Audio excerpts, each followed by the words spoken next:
Well, hello everyone. Welcome to another lovely stream. Sorry I'm a little bit running behind. I'd intended to get started at 8:15, but it's already 8:30. I apologize for that.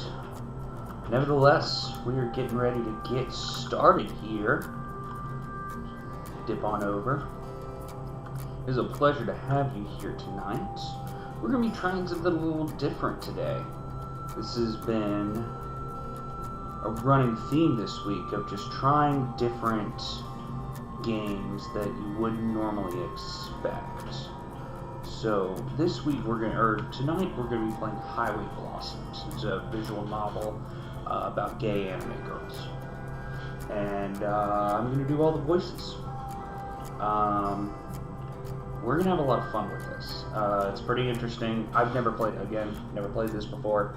I'm hoping it's fun. I did remember to turn off the 18 plus content. So hopefully I don't get banned for this, but we'll find out one way or another. And with that, we will go in. Shout out to itch.io because that's where I picked up this game. They're doing a bundle right now. $10 gets you a metric fuck ton of games. It's a charity bundle. $10 gets you a fuck ton of games, and this is on here, and several other visual novels are on here as well. So I highly recommend it. So with that, we'll go ahead and get started.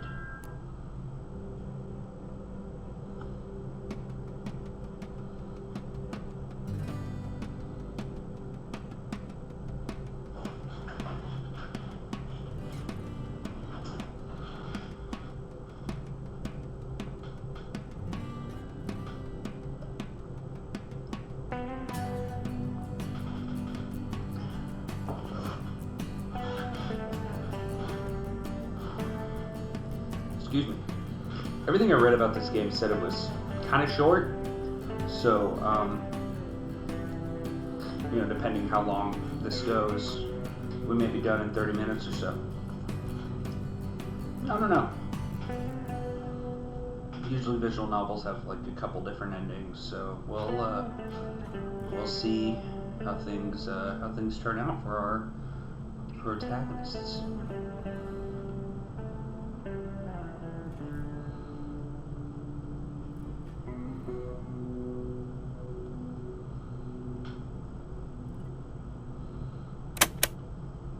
The music ends. The cassette clicks to a stop.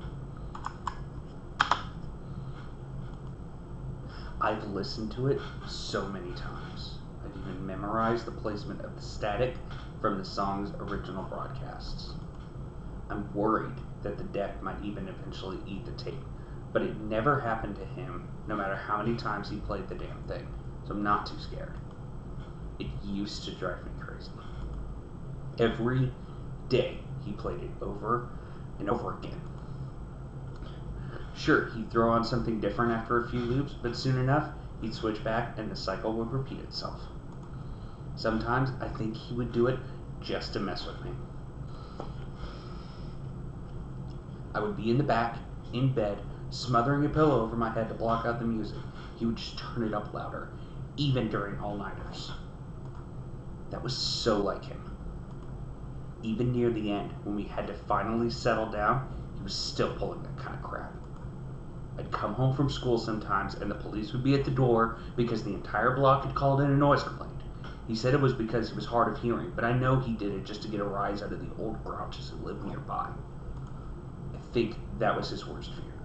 Ending up just another bitter sack of bones, so he did everything in his power to be the exact opposite. Right up until the end. Of course, that meant I would always deal with the fallout. I can't imagine what the neighbors thought, seeing a little girl go door to door, apologizing because some old man decided it would be funny to put plastic flamingos all over their award-winning lawns. I can't help but smile, even just a little. I can't help but smile, just a little, even if it does hurt. I take a sip of my coffee. Outside, the heat haze shimmers over the never-ending oceans of sand. So much desert. Even Roswell was just rock, sand, and a few shacks. All alien themed, of course. Didn't see any UFOs, though. I'm not used to how dry everything is. Even with the AC on high enough to rip off my eyebrows, I'm still all sweaty. Guess that's what happens when you laze around in snowy Colorado for a decade. In that regard, the desert is a nice change of scenery. I don't exactly hate it. New sights are nice, especially since his health didn't allow him to do a lot of traveling when I was a little girl. I could see myself getting used to this. Well, maybe another 15 years when I have everything paid off. Damn it, Amber! Snap out of it. You can worry about that later. This isn't your trip. Stop being selfish. I push the eject button. I take out the tape and look it over, probably for the 20th time today. Stand by. This is very loud. There we go.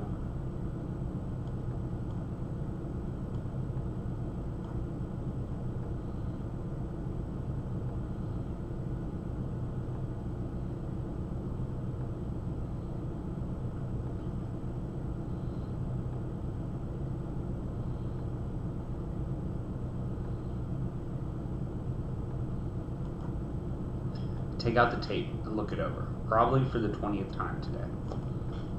Years worth of brown stains and greasy fingerprints are smudged all over, making it feel grimy to the touch. It still works like a charm, though. There are more cassettes in the glove compartment, a mixture of mine and his. Mostly his. I should just play one of those and get it over with. My hand gravitates towards the latch. Would be okay, right? No. I snatch my hand from the latch and flip the tape over. Once again, I find myself staring. With a sigh, I stick it back into the deck, reach towards the play button, taking another look to see if the road is still clear. Like always, it...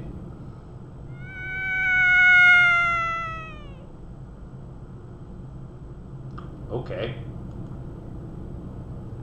Isn't? Slam on the brakes. Their shrieking pierces my skull. I glance at my rearview mirror. It shows a girl cringing next to an ancient-looking car, covering her ears as I screech down the road, making a U-turn of dubious legality, pull up in front of her, killing the motorhome's engine. I hop out and shield my eyes from the blazing New Mexico sun. Only now do I realize how precious AC is. It doesn't take more than several steps before the girl comes bouncing up to me with a look of relief. Oh my god, thank you! I did say I was going to do all voices, so...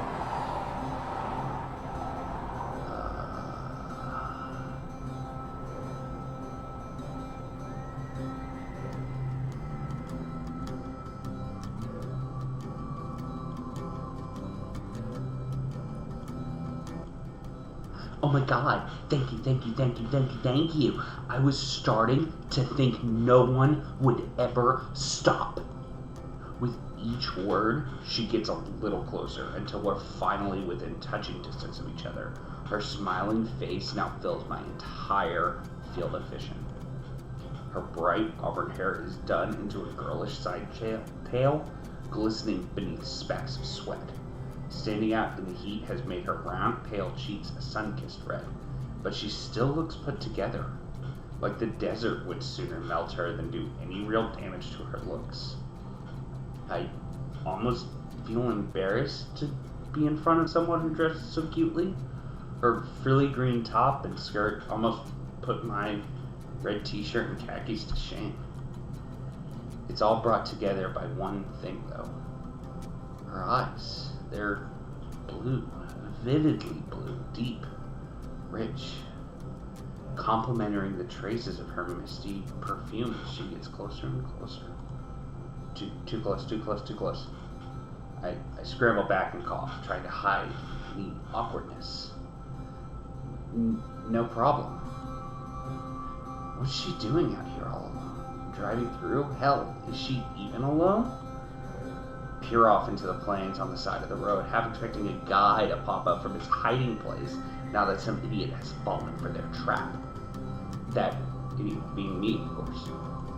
But, much to my surprise, no one does. Instead, the girl continues to stare at me, smiling as she patiently waits for my response. I glance behind her, focusing on her car. So, what's the issue? Car breakdown? I think so, yeah. I was driving and it just kind of stopped. Yeah. She lowers her head in shame, eyes fixated on her feet, kicking the dust around her. I'm not much of a car buff, but I can take a look at it. Her head pops back up and life returns to her eyes. Oh wow, could you?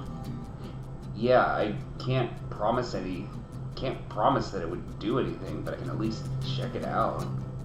That'd be great. Alright. First things first then. This thing looks even older than my motorhome. It was probably a nice car once upon a time, but dented grille, multiple scratches, faded murky green color. It's hard to believe such a cute girl was driving it. I slide into the fabric seat and start the ignition.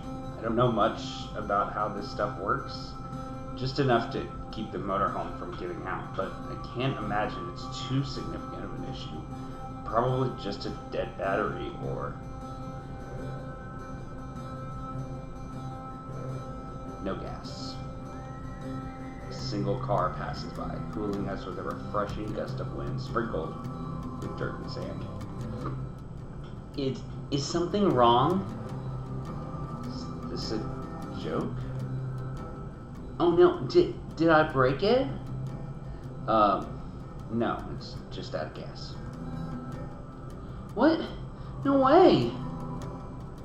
Dad said I should have filled it up before I left. Is she for real? Why is this girl in the middle of nowhere by herself?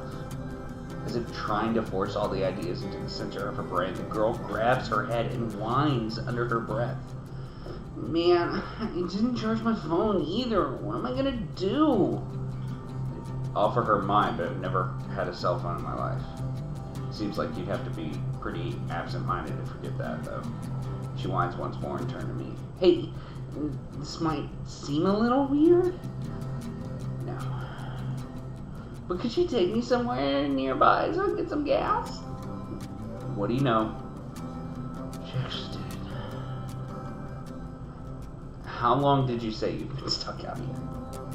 I don't know, a few hours maybe? I've been trying to wave down everyone that drives by, but you were the first to stop. Hold on. Everyone? Yeah. This heat must have fried her brain.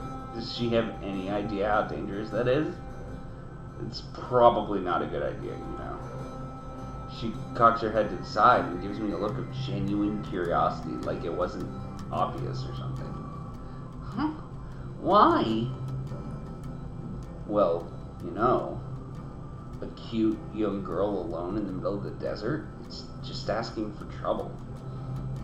But you're a cute young girl alone in the middle of the desert. What?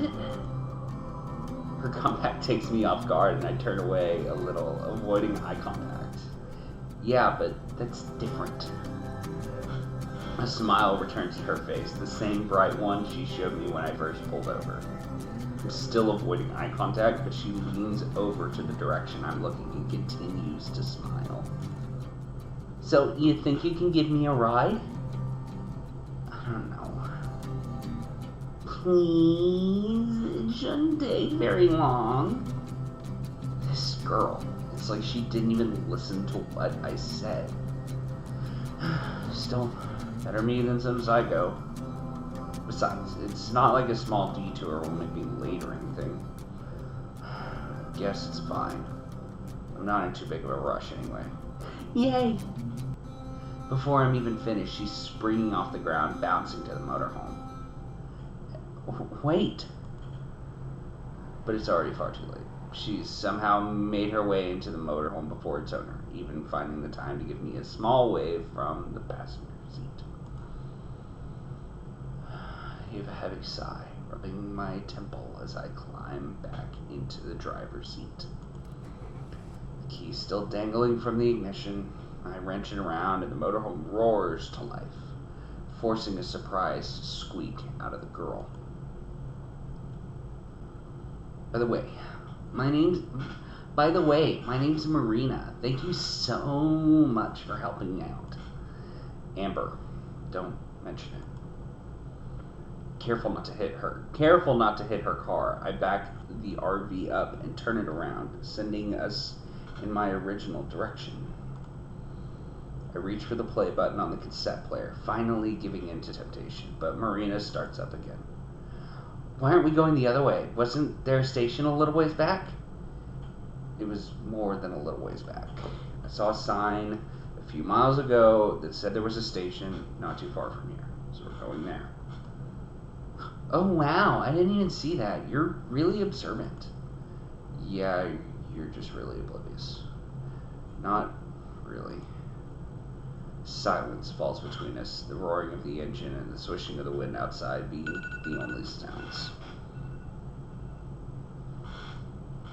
I take that as my cue and reach for the cassette player once more. Finally give... How do you even drive this thing? It's huge. Marina spreads her arms out like an eagle unfurling its wings, almost bopping me in the head in the process. I clear my throat, grab her arm out of the air, gently placing it on her lap. It's not that bad. You get used to it.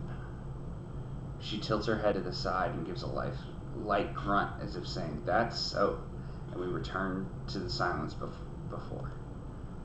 Again, I reach for the cassette player. So what are you doing out here? Are you going camping? It seems like what you're doing is fun. I take a deep breath, hold on to it as long as possible before letting it out. Just traveling.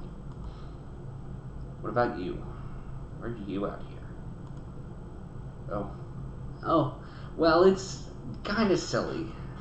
She scratches her head and lets out an embarrassed laugh before staring at her feet.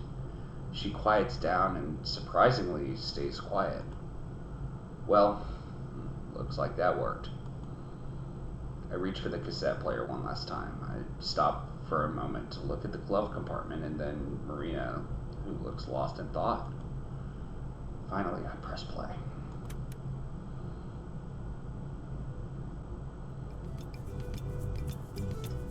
A pleasant little chime greets me as I enter the station, Marina trailing close behind. The drive is quiet after I turn the music on. Turning the tables on her and asking what she was doing out there seemed to throw her off. I didn't mean to come off as cold as I did. It's just been ages since I had a conversation beyond accepting some half-hearted condolences. Though, to be fair, I haven't really wanted one.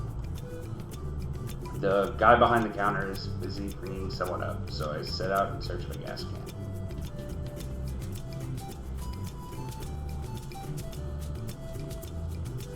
The store is one of those big mini-mart places, specifically for travelers. It's surprisingly clean for a place surrounded by sand. Every corner has an unnatural sanitary shine accompanied by the scent of citrus cleaning product. Hey, they have cola flavor here. I turn around and find Marina clutching the slushing machine, her eyes widening like a cat's when tempted with yarn. Don't most gas stations have it? She shakes her head, but doesn't take her eyes off the machine. All the places back home only had cherry or raspberry. When we got sick of them, we just had to mix them together. But Marina finally turns to me wearing a face of pure, concentrated sadness. I left my wallet in the car. It's the saddest thing I've ever seen. Just looking at her, I can feel my heart wait. How were you expecting to pay for the gas? I don't know. I just remembered. How did she last 5 minutes out in the desert? Fine. Guess I'll pay. Really? Yeah, and grab yourself one of those slushies. Yeah, grab yourself one of those slushies too. But make it a small one. Her pure, concentrated sadness melts into pure, concentrated happiness. You're the best, Amber. She grabs a cup and holds down the button until the slushie overflows and trips down the side. I was going to pay for the gas anyway, but I'm hoping the drink makes up for the drive over. I spot the gas cans with Marina happily sipping on her drink, grab one, and head for the counter. The guy at the register is still ringing up the same girl. Lines of flimsy plastic bags line the counter, filled with a mixture of off-brand junk food and gardening tools. Ooh, what's this? He scans the items as the girl digs through her wallet, her bandana-wrapped head pressing a phone against her shoulder. Aren't you supposed to be the badass mechanic? What good are you if you're not? She swipes out a card and hands it to the cashier, more interested in staring at her nails than looking at him. How the hell would I know? Have the squirt check underneath it if you're so curious. On the other hand of the line, I can hear the faintest of swallowing. I can't make out anything that they're saying, but the tone sounds worlds more tolerable than the girls. We're turning the music down a little bit more.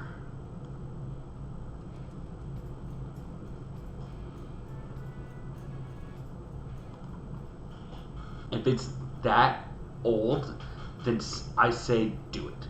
Cash is cash. It's not like anyone's gonna care. You better not take as long as last time, though. I'll be waiting for you slackers outside.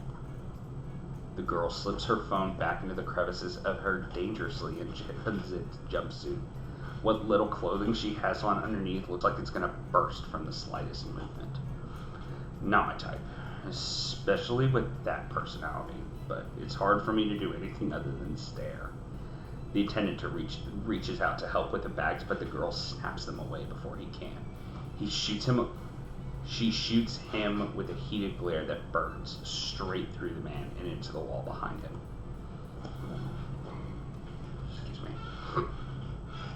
Turning around, the girl looks at us for a second before rolling her eyes, then marching out the door.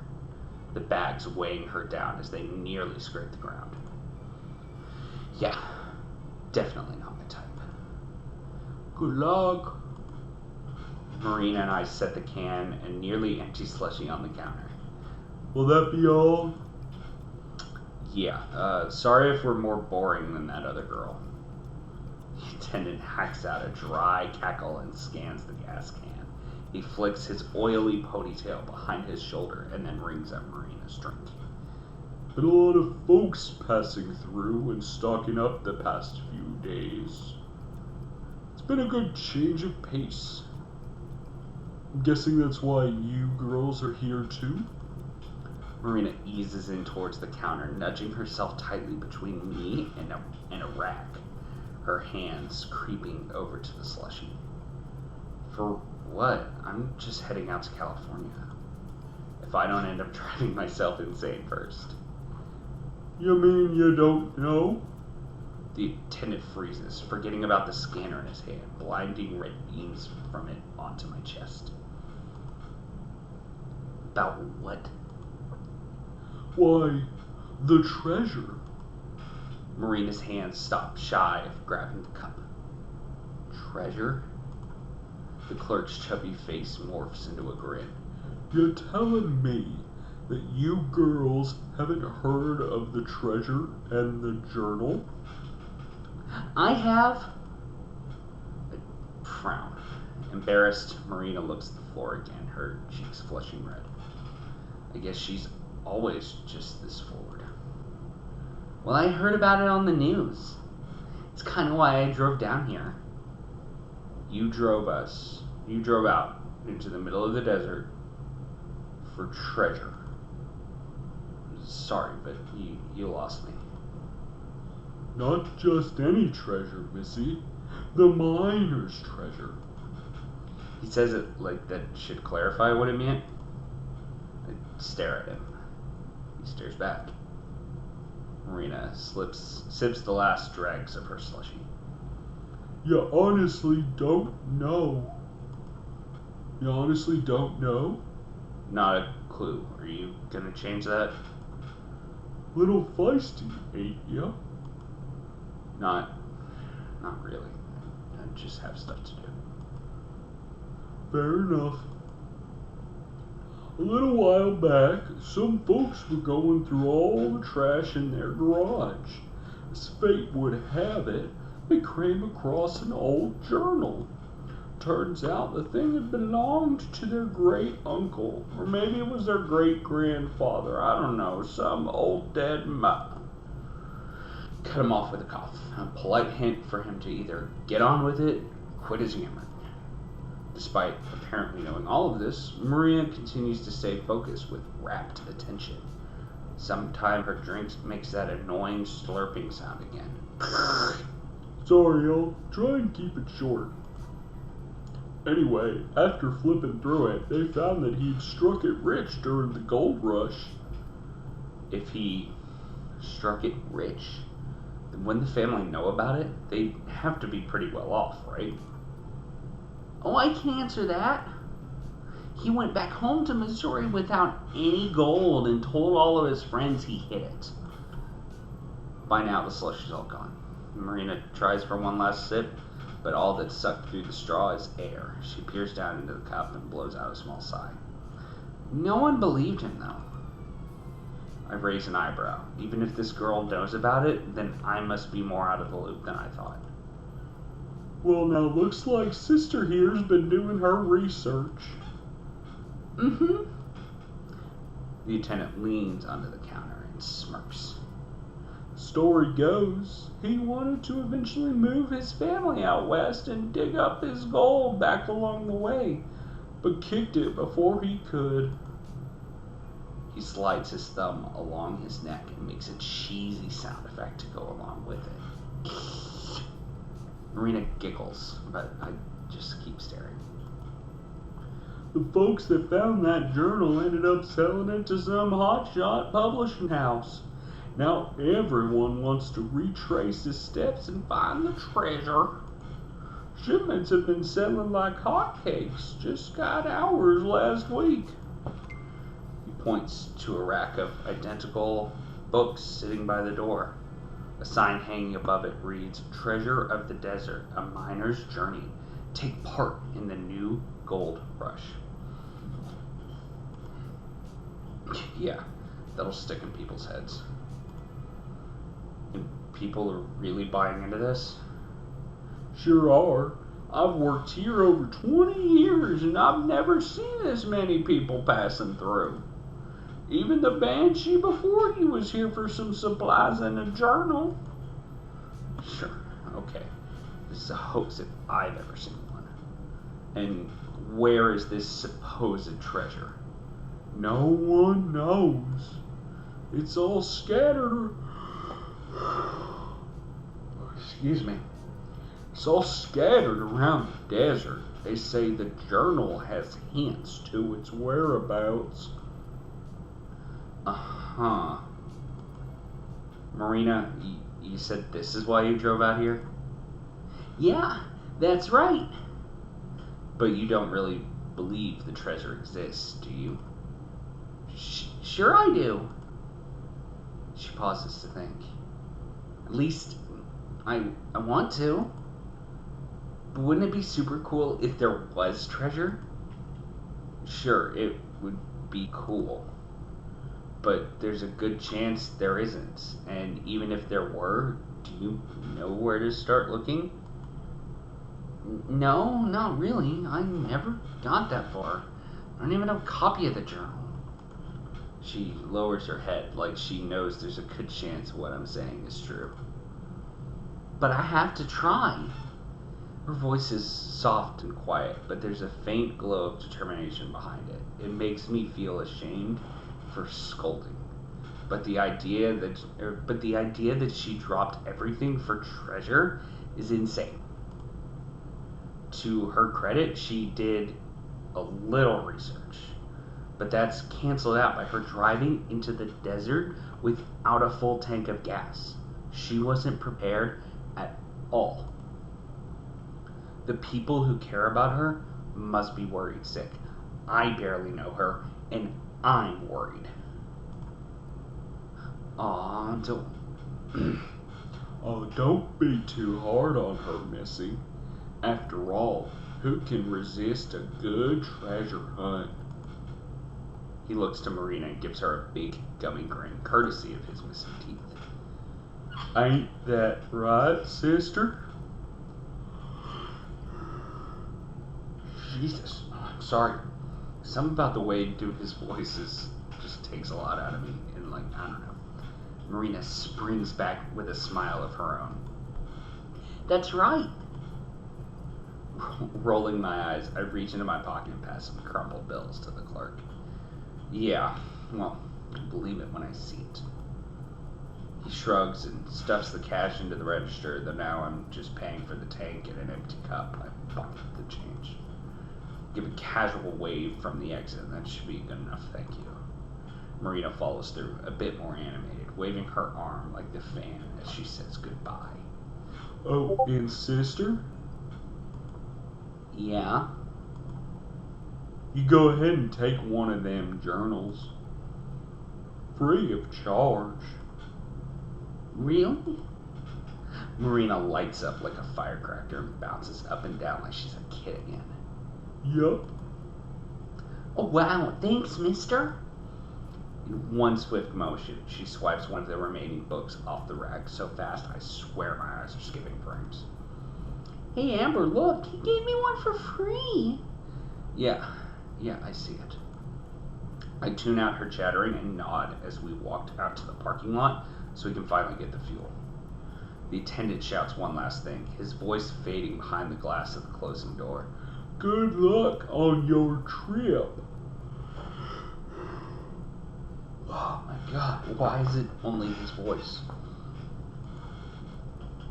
Desert people are weird. Hey, Sparabi. You haven't missed a whole lot. It's basically the intro of the game. The main character's Amber. She's driving an RV. She picks up Marina, whose car ran out of gas, and then they ended up at a gas station, and apparently Marina was on some treasure hunt, and the gas station attendant told Amber all about the miner's journal. And so that's what we just got up to. And Amber just bought Marina gas because she forgot her wallet. You've now been caught up.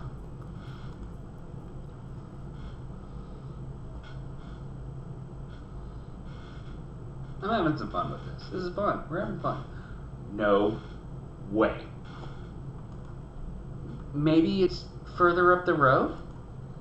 I can't believe it. It's gone. We could have just passed it.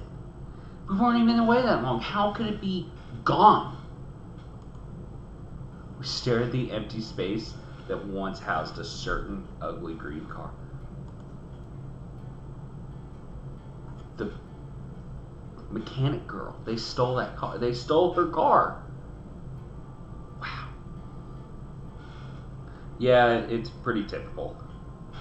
I look in every conceivable direction, but there's nothing. Nothing but an ocean of sand and a never-ending stretch of road. Was it towed? No, not out here. Not this quick. Where the hell did it go? Yeah, that's kind of weird, isn't it? Marina's hand rests against her cheek as she looks on with only mild confusion, like she's trying to solve a small mystery. Your car is missing. That's a little more than weird. Well, it's actually my big brother's car. He just lent it to me when he left for college. Oh, well, that makes everything better then. Really? No. I let out a heavy sigh. Pressed my fingers to my temple, attempting to massage away the stress and irritation. It was probably stolen. We need to call the police. You have a phone, right? I do, but her voice trails off a cliff. What she said earlier echoes in my head. That's right. Said it was dead. And I'm guessing you left it in the car. Yeah. Well, that's just great. Don't you have one? Nope. Never needed one. Afraid no one would call you? Ooh, sick bird. God, they're gonna fuck by the end of this. Not quite. Shield my eyes and look up at the dry sky. Its color has shifted to a glowing orange as sunset begins to settle over the distant valley peaks.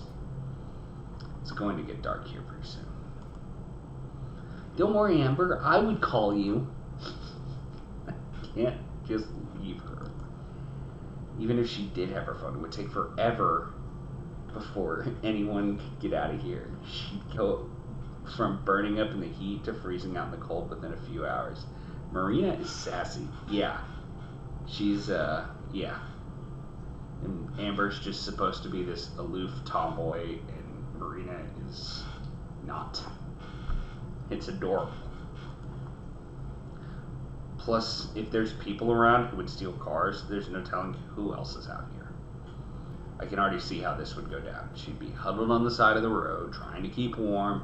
A pack of coyotes would be howling all around her, closing in. Then, from down the road, a starved creep would pull up in a trashy old pickup truck, open his door for her, and... Oh, God. Hey, where are you from, if you don't mind me asking? Oh, I'm from Carlsbad. She pauses for a moment. Or at least kind of close to it. It's a little out of the way. Carlsbad? You're from California? No, silly. Carlsbad, New Mexico. Oh, right. Could be going there for a second. How far is that? Maybe 2 hours from here? Wow, you didn't get very far at all, did you? Marina lowers her head in shame. I never really seem to. I never really seem to. Though I'm not really one to talk. I've been on the road less than a day. Would have gotten farther if traffic on the I-40 wasn't such a pain in the butt. Or if I didn't pick up Marina. Hey, listen, you don't live too far away. If you want, I can probably give you a lift back home. I prep myself for an explosion of thankful energy and excitement. But there isn't one. Instead, she just continues to stare at the ground, her hands balled up in a fist as she fidgets ever so slightly. Something wrong? She shifts her gaze from the ground and looks me straight in the eye, drawing a deep, long breath. Oni-chan. That's all you get. That's the only one you get.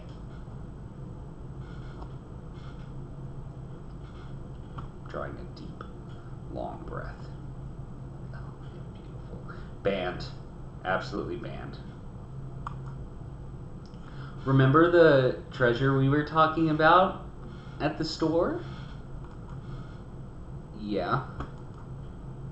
I know it's a lot to ask, and you've already helped me out so much already. Do you think you could take me to the first place the treasure is? Huh? She wants to keep going? Even after the entire disaster? The treasure. Could you take me to... I heard you the first time. It's just... You don't even know if this thing is real, but you dropped everything to go look for it. And now you're asking me, someone you just met out in the middle of the desert, to take you to it. Even though you don't know if it's real and you've just had your car stolen. Did I catch all that? Uh-huh. I knew that was coming. And it's, yeah, I love it. Love it. Shameless. I'm at a loss for words. How do I even respond to that? I try to recollect my thoughts, but only one word seems to come to mind. Why? Marina shrugs. Nothing more to that. She just shrugs. I take a look at her, a good look. Her wavy hair has been tried out by the hot desert air. Her face is red and drenched in sweat, probably close to melting off her makeup. Even her nice clothes are a little ruffled. But despite all that, this cute, peppy girl wants to keep pressing on. Even when most people would have just called it quits after the car broke down. Even out here all by herself. For all I know, she could be some weirdo out to mug me, and this is all some elaborate scheme. But she wants help. My help. It's been a while since anyone needed that. It's like an honor. Do I deserve it? Probably not. But she's still asking. Why should I say no? I don't have to be in California for another few weeks. And isn't that why I'm taking this trip? To see the sights? For him? She's a little excitable and even more naive, but maybe I need a little bit of that. It's a lot better than just being out here all by myself with nothing but the ghosts of my memories to keep me company. Even if this is just for a little while. God, turn on the My Chemical Romance and just darken up those eyes and just go full Black Parade. Why the hell not? Hop in. For real? Yeah, for real. But only until the first location. After that, the breath is forced out of me by the sharp impact of Marina tackling my stomach. A warm but damp sensation wraps itself around me as the dead weight snuggles up against my chest. Thank you, thank you, thank you, thank you, thank you, thank you, thank you. What? Is this TOS? What do you mean?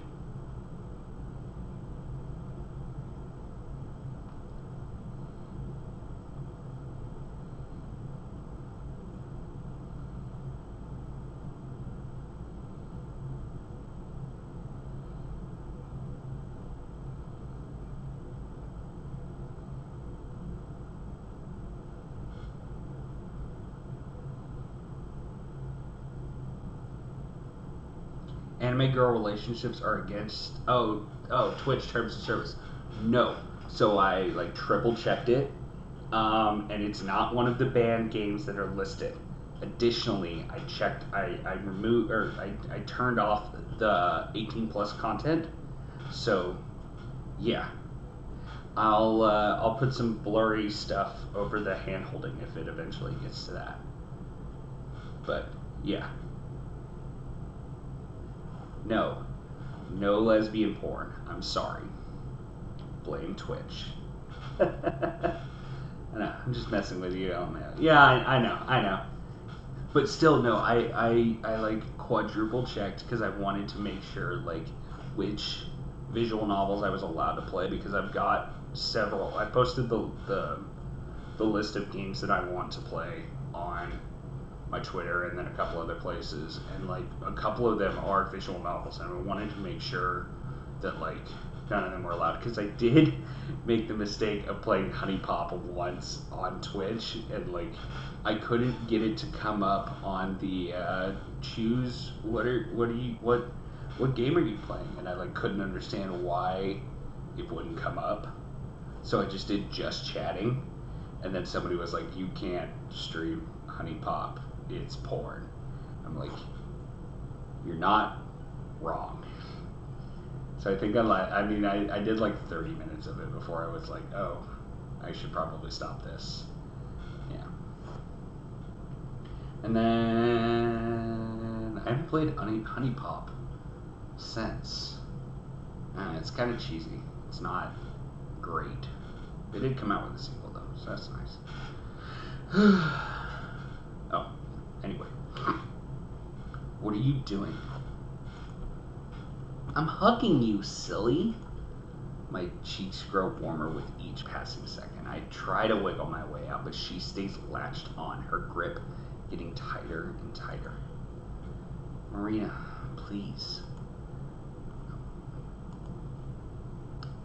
You're all sweaty. Sorry, I'm just super happy. She unlatches herself, letting me clear my throat and recollect myself. No, gotta remember to dab. Anyway, let's get inside. I'm burning up out here. We clamber back into the motorhome, leaving the dry hellishness behind. I turn on the ignition and let the AC blast away the RV's stuffiness. Letting out breaths, sweet relief. Maria and I collapse back into our seats. Alright, so where's the first piece of the treasure? Well, you have no idea, do you? It's not true. The news said a part of it was somewhere here in New Mexico. Probably. That's not true. The news said a part of it was here. What part of it was somewhere here in New Mexico? Probably. I'm not surprised at all. I really should have seen this coming. You have the journal? Yeah? She hands the cheap paperback book to me. The cover feels like it could fall apart at the turn of a page. The whole thing is fitting of its rustic design. I slide my thumb across the edges and flip through the pages. Thick forewords and passages commenting on the journal's historical significance skip past my eyes, most long enough to be their own book. Finally, a photocopied picture of one of the original entries appears, preserving the faded cursive lettering. The entire thing is printed on the next page over. Crusting brown stains and wrinkles engrave the photo. Some of the writing has been scratched out too, like someone made mistakes and couldn't erase them. I hate to admit it, but for something that's probably a sham, the thing does look pretty authentic.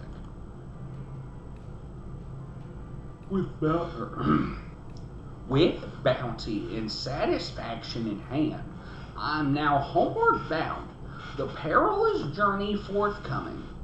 Though my unrivaled intellect and unmatched ambition, through my unrivaled intellect and unmatched ambition, I have succeeded in accomplishing what many believed would no longer prove profitable. Of course, this only comes as a surprise to those around me, not myself. I had traveled this way on the trail with many others from Missouri Territory, but as my typical characteristic success grew, I could sense the envious stares amongst my so-called peers. The danger eventually became so great that I wished to flee, but my companions left before I woke. For what reason, you may ask? I do not know. It is with this in mind that I have taken it upon myself to leave a note for one of my fellow prospectors, and to borrow his steed, so that I may one day return to settle with my family. But if this journal has taught me anything thus far, it is that yeah, I'm not reading all this crap. Where should I actually start? Damn, I was really enjoying doing the Minder's voice. Amber's such a bitch. Let's see. If you left California, lived in Missouri, supposedly hid something in New Mexico, like Marina said, then what we're looking for is likely a later entry. Here we are. Alas, I have reached the final point of division in my travels. During my stay among the ruined sanctuary, the rogue native Lamasi has informed me of a landmark that was rich in the mythos of his people. Considered sacred, he said that the chance of the gold being discovered there would be very slim. He referred to it as a winged rock, a monument erected towards the sky. After my previous detour, I have finally arrived. It is with much disbelief, I must say, my friend Lamasi was right. It is not just a monument erected towards the sky. It is a mountain, almost as if the Lord himself had struck up the earth among the sand. It is guarded by trails of rocks around it, all branching from the mother rock. On this journey, I have encountered many different sights, dangers, and yes, even an occasional friend. As I look upon the mountain before me, I am reminded once again that there are things bigger and greater than I. Although I am not yet rid of this cough, my soul has been humbled and removed of fatigue. I can think of no better place than to store the last of my gold, and I anxiously await the day I return. What does it say? The gist of it is that it's near a big rock, and a bunch of little rocks. That should narrow it down, right? Yeah, to the entire state of New Mexico. Marina gasps and lunges towards the journal, the muscles in her neck tensed and eyes wide with panic. That can't be the only thing he mentioned. There has to be more. I raise the journal high above me so she can't reach it, and using my hand as a blockade against her head as she desperately tries to grasp for it. Shh. Relax a second. I actually have a pretty good idea of where it might be. She settles down, still stiff with anxiety nibbling on the tip of her thumb. I lower the book back down and read over the entry one more time just to make sure. There's a part where he calls it a winged rock. Assuming my years of reading travel guides and brochures weren't totally useless, then I'm pretty sure that's a loose translation of what the Navajo used to call ship rock. There's a ship out in the desert? Whoa! I peer over the journal. Marina's imagination is going bonkers, her eyes alight as she tries to wrap her head around such a novelty even existing. How long have you lived in New Mexico? Marina swells up with pride, only to deflate like a balloon before speaking, choosing to blow a misplaced strand of hair out of the way. All my life. I sigh and slam the journal shut. It's a small mountain near the border of New Mexico and Utah. It's vaguely shaped like a ship. Okay, that makes way more sense. I'm surprised you haven't heard of it. The thing's a landmark. Yeah. But hey, at least I know now. Shrugging, I put away the journal and smirk. Misplaced as it might be, her cheeriness is a good mix from the norm. Do you think the treasure might be there? Dunno, but it's worth the shot. We don't have anything else to go on. Sure you don't want me to just take you home? Marina hesitates for a moment, turning to the windshield as if to dodge the question with her eyes. No, I think I want to do this. All right then. Put the car in drive and look ahead. The sun has set, the blue shade of dusk rising up to take its place. I press down on the gas. Marina turns to me and smiles. Let's Hit the road.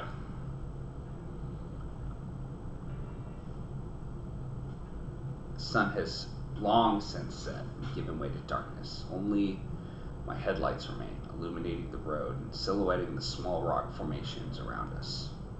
I've been alternating between the old tape and the new ones, immediately throwing on the old tape after a new one finishes, and vice versa.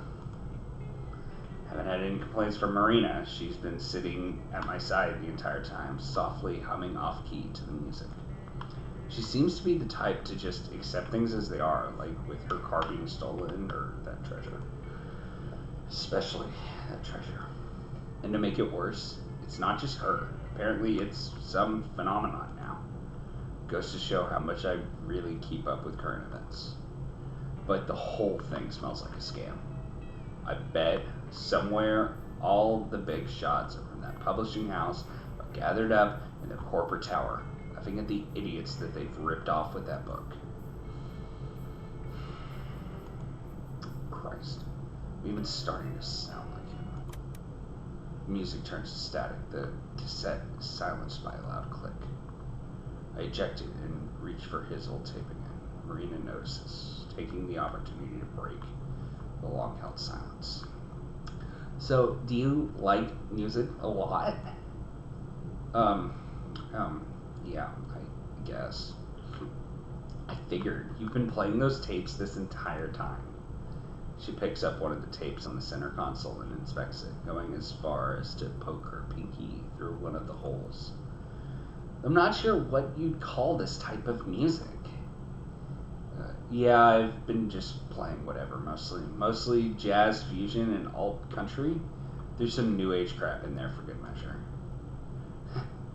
Most of these are mixtapes made when I was little. Cool. Any names I'd recognize? She peeks at me through the hole in the cassette, wearing a wide, genuine smile. Probably not. Oh, come on. Try me. Why not? Maybe I'm not giving her enough credit. You know, Gabriel, Gudrutu, Weather Report, Donovan, Metheny. Okay, of those, I know Donovan. Maybe Weather Report. Not entirely certain, though. Marina gives a sage-like nods and grunts of understanding as I list off their names. You've no idea who any of them are, do you? Not a clue. That's what I thought. Sorry, I usually just listen to whatever's on the radio at a comfortable volume. I crack a slight smile. It's alright. I can see how it might be hard to get into. My gramps used to call it road trip music. I still think it's nice, though. I'm glad it's making you really happy. You think so? She taps her finger gently against my cheek. I pull away a little, but let her do it anyway. Yeah, why else would you be smiling? I've never really thought of whether it made me happy or not before. But I do know it made him happy, so that's good enough for me. That's actually why I'm going to California, for a music festival. For real? Where? Not far from Palm Springs. Is she going to Coachella? Palm Springs? Like the actual Palm Springs? I have no idea where Coachella is, so if it's near Palm Springs, then that's good, but yeah, I don't know if there's any other Palm Springs in California, but yeah, they do it every year for a few weekends. I went to my first concert a little ago before I graduated. She rests her head against the window and stares at the road ahead, her smile fading but still there. It was so much fun. An entire weekend of that sounds super awesome. Nah, it ain't that cool. Marina flings her head from the window and turns to me. Now she's staring at me like I'm crazy. How could you even say that? It's the coolest thing ever. I wouldn't be able to wait. I would want to see all the bands. Relax. It's not like I'm taking it for granted. There's only one group I know that I want to see so far. That's right. His favorite group. Just one? He was so excited when he got the tickets. Just one that I'm excited for. I'll watch a bunch, though. Releasing a long sigh, Marina eases back into her seat. Oh, good.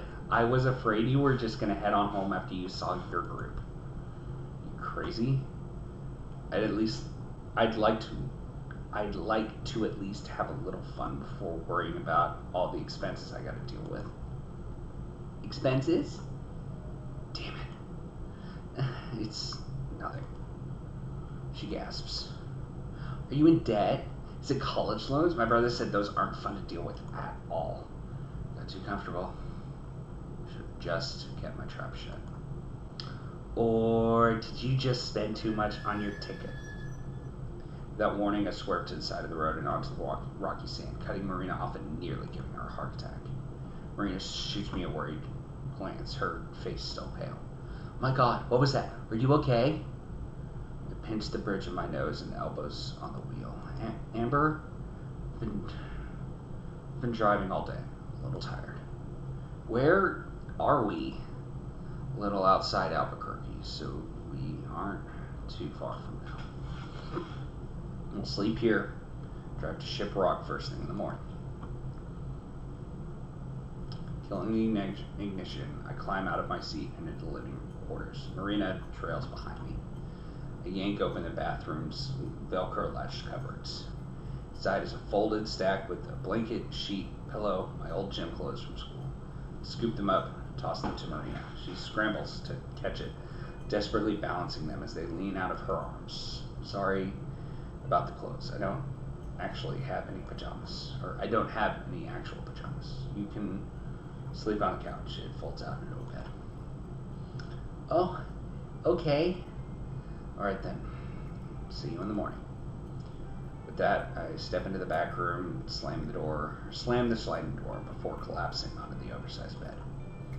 Even in darkness, I can make out the pictures hanging on the wall. Once upon a time, they were generic scene pieces. Now they're photos. Photos of me and Gramps. My favorite is the one of us in front of the Museum for Music, rock and roll, to be specific. I was just a little pipsqueak back then, holding an autographed vinyl sleeve that was about the size of my head. He was by my side, squatting down and ruffling my hair as I gave the biggest smile I could, even with the missing teeth. I let out a sigh and fixated on the ceiling skylight, a small sliver of the moonlight shining through.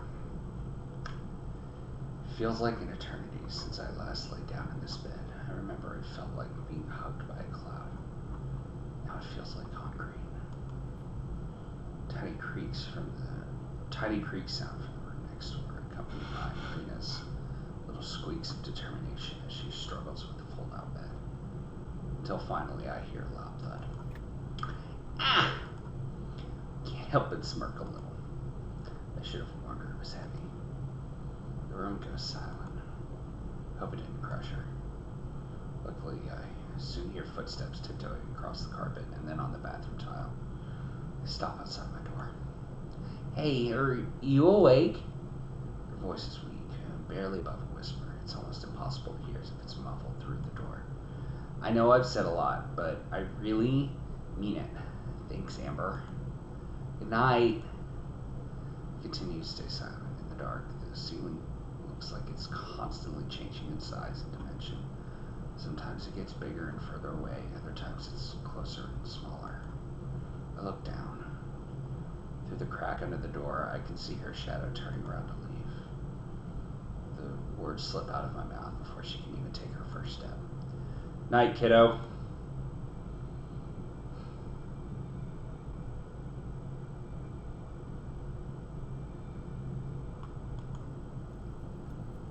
I was about to say, if that was the end, I was going to absolutely lose my shit. It's like, what? What?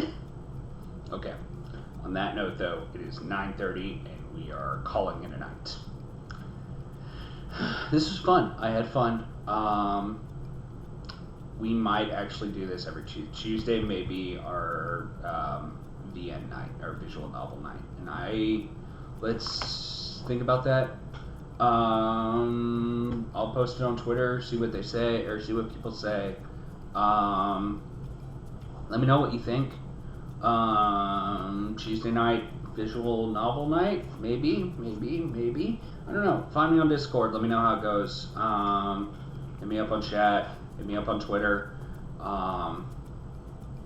We'll keep doing Highway Blossoms, and then we'll go to, I don't know, maybe one of the handful of Sakura games that are allowed, or I don't know. I got a fuck ton of them. Just off the top of my head. Apprehend Girlfriend, Chasing Tails, A Promise in the Snow, Colorado Coco. Okay, actually, we'll probably do Colorado Coco Club next because, oh, fuck.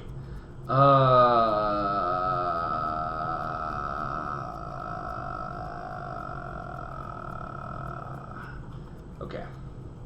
So many of these that I need to do that I've gotten like halfway through and then just like kind of gave up on because I have to be like in a very specific mood to do or to like play a visual novel, and then like more on like I have to be in the mood because I got to do all the voices, not even stream, like even if it's regular, I still got to do the voices and I still got to be in like that mindset. No matter how enjoyable a visual novel is, I still have to be in like a specific mindset, so it's difficult for me to like commit to doing one, but I am going to commit. Tuesdays for this foreseeable future will be visual novel nights. We'll do we'll finish up Highway Blossoms, and then we'll go on to, I don't know. We'll worry about that once we're done with this, but we can either do Kindred Spirits on the Roof, we can do Colorado Coco Club, we can do Valhalla,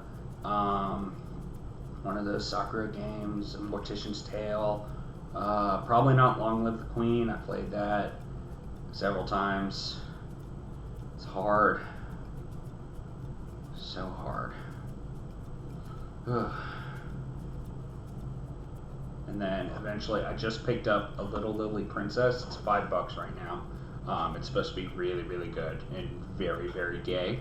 So very much looking forward to that. Yeah. If you are... Yeah, so all of the visual novels, 9 times out of 10, will be gay. Cope and seethe if you don't like it. Alright. Save.